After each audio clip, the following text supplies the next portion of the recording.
that for? So you didn't call his name out? You didn't call the name out? Do you want me to? Yeah, Oh. He's recording right now. I am. Oh. Yep. Charlie. Why can't you say his last name? What is happening? Why are you being like that to her? Why are you being like, yeah, why are you being like this? No, why are you being Yes. like that to me? Well, okay, why are you being like that to me? You're being so rude to this girl. I'm not. She brought your drinks to I actually am making a point, a big point. Recording her, setting her up for failure. I actually wrote a very good post prior to this. Crazy, man. It's not. I wrote a very good post prior to this. Okay? You did nothing wrong. I wrote a really good post. I was really hoping you were going to make the right choice. It's not politics. A man spoke up for what he believes in, and he got shot in the neck over it. And you couldn't stand there and call my name out, my name, but you called his name out. What's up, everybody? Major Retired Richard Ojeda here, and forget pumpkin spice. The new coffee sensation this scary season is entitled Arrogance with a double shot of ego, topped with some hypocritical froth. A local coffee Karen walked into a Starbucks in Yucaipa, California, thinking she could order a $10 latte and have her ego kissed at the same time. But you called his name out, couldn't call his name out. Called his name out, but couldn't call his name out. She demanded the barista shout out the name Charlie Kirk with her drink.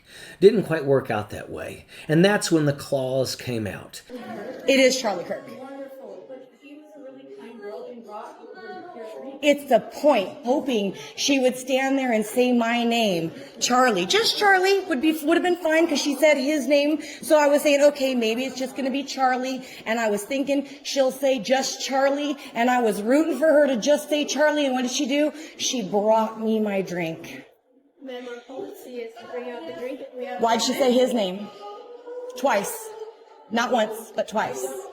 I have no idea. I'm sorry. I'm sure it was just a misunderstanding. No, it's not. It's bad policy.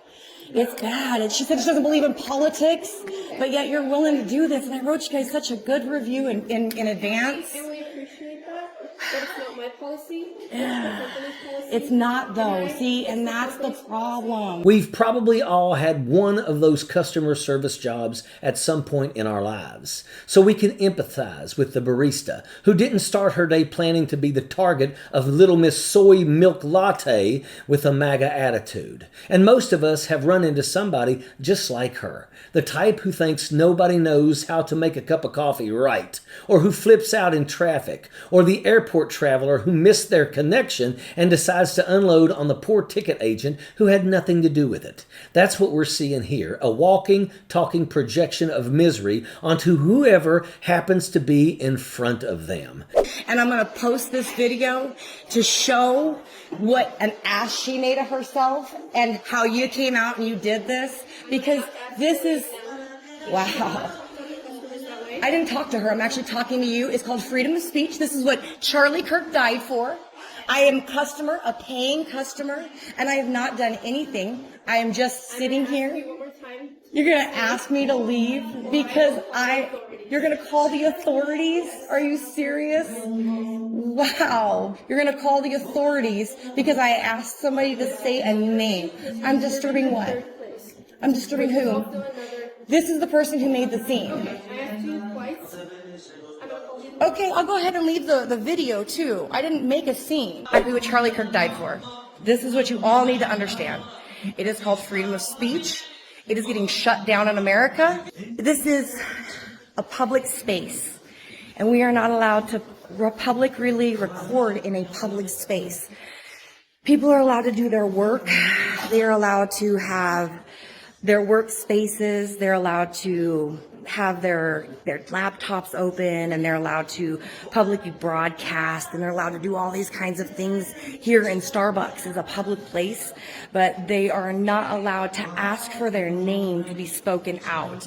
So now at this point in the juncture, I have to stop the video, and I'm going to have to go on live. So we're going to go ahead and do that now. So we're going to go on live. So stay tuned. The Starbucks handbook does not say validate a Karen's politics while steaming milk. It doesn't say scream out ideological cosplay at the handoff counter. If anything, Starbucks has a long history of getting names hilariously wrong. That's the whole meme category. Nobody actually cares, as long as the coffee tastes like it's supposed to. This coffee Karen showed us all what entitled arrogance looks like. Think about it. There's a large swath of people in this country who can't afford a little fluffy foo-foo drink every morning. And they sure as hell don't care if their name is spelled right on the cup. Folks, this isn't a law firm or a publishing house. It's a coffee shop. Get over yourself, Karen. Take your drink, sit down, and shut the hell up instead of projecting your judgment onto people who have no idea what crusade you're even on about. And to film it all, that's the giveaway. She got up that morning knowing that she was going to make somebody's life miserable if they didn't stroke her thin-skinned ego the right way. This wasn't about caffeine. This was premeditated. She had the camera ready, the script written in her head, and the barista was cast as the villain in her one-woman show. And it's not just California. In Ohio, a Starbucks inside a Kroger went viral after a customer ordered Charlie Kirk favorite drink and got a cup back labeled racist favorite drink. The worker was fired. Starbucks scrambled to remind everyone that their policy bans political slogans and negative messages, and the whole thing just poured gasoline on the fire. What started as a so-called tribute quickly turned into a nationwide culture war gimmick, dragging baristas into battles they never signed up for. At the end of the day, this isn't about coffee or names on cups. It's not even about Charlie Kirk. It's about entitlements turned into performance. It's about demanding that a worker making $15 an hour validate your ideology while they're just trying to steam milk and keep the line moving. And here's the mic drop. If no shirt, no shoes, no service was a simple standard that everyone understood, then what makes you think that you're entitled to rewrite that as no ego stroke, no latte? Starbucks isn't here to baptize your politics. They're here to hand you a drink. If your worldview is so fragile it needs to be written in Sharpie on the side of a paper cut, then maybe the real problem isn't the server. What's wild is how this Starbucks stunt lines up with the bigger picture. The assassination of Charlie Kirk held up a mirror to this country, and what we saw was not unity. Utah's Governor Spencer Cox even asked the question out loud, is this the end of a dark period or the beginning of an even darker one? And the reaction in the hours and days after gave us the answer. Instead of people pulling together, the country fractured even further. We saw it immediately. Kirk's death turned into a rallying cry. Conspiracy theories flying, influencers turning him into a martyr, his followers scrambling to prove their loyalty in the dumbest ways possible, like forcing Starbucks baristas to shout his name. If gun violence can't pull us together, if the murder of a high-profile conservative can't bridge divides for even a moment, then it's clear. We're not leaving the dark period. We're digging deeper into it.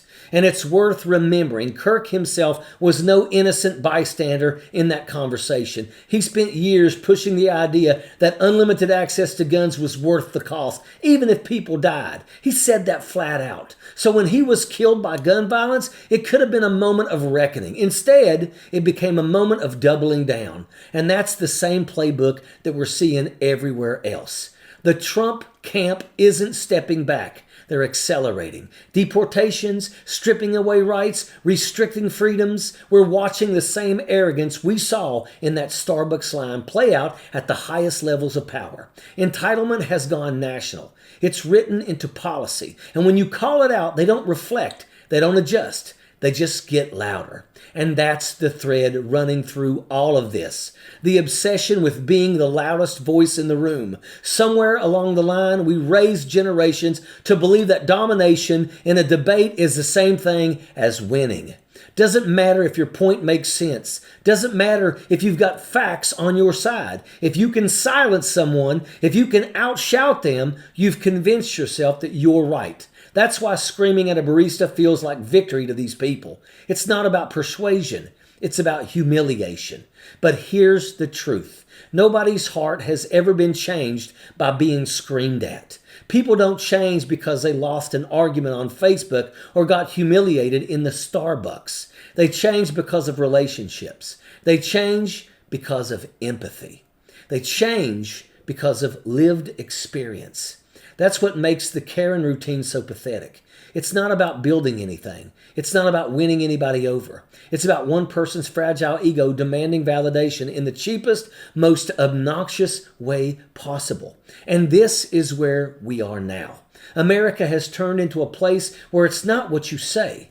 It's who says it the loudest. That's the standard. Doesn't matter if it's true. Doesn't matter if it's decent. Doesn't matter if it makes a damn bit of sense. Just yell it louder than the next person, and somehow you get the prize. It's like that meme of the game show host. Yes, you gave the right answer, but this other person shouted it louder so they win. That's not strength. That's not leadership. That's insecurity with a bullhorn. Loud doesn't mean right. Entitled doesn't mean free. Arrogant doesn't mean strong. And if your entire sense of worth depends on a $10 latte with a name scribbled on the side, then maybe the real problem isn't the barista. Maybe it's you. And that is a fact. Sappers clear the way. Airborne all the way.